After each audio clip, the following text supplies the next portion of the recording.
Impact of accounts payable on cash balance. Since AP represents the unpaid expenses of a company, as accounts payable increases, so does the cash balance, all else being equal. When AP is paid down and reduced, the cash balance of a company is also reduced a corresponding amount. This is a very important concept to understand when performing financial analysis of a company.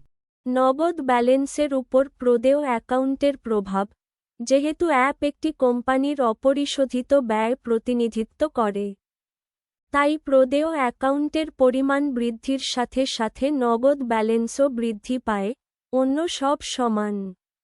যখন AP পরিশোধ করা হয় এবং হ্রাস করা হয়, তখন একটি কোম্পানির নগদ ব্যালেন্সও একই পরিমাণে হ্রাস পায়।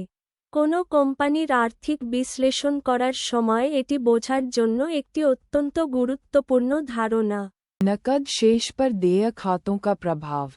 चूंकि देय खाते कंपनी के अवैतनिक व्ययों को दर्शाते हैं, इसलिए जैसे जैसे देय खाते बढ़ते हैं, नकद शेष भी बढ़ता है।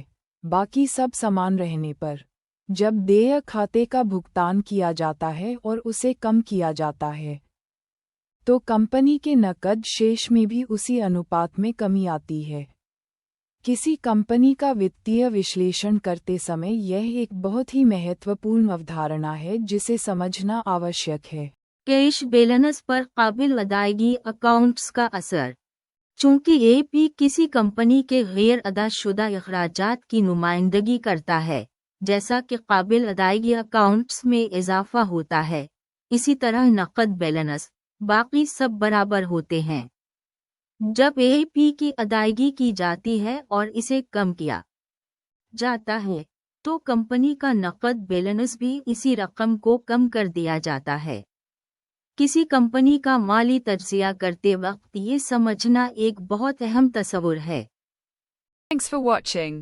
Please like, comments, share, subscribe and follow my channel for getting regular update.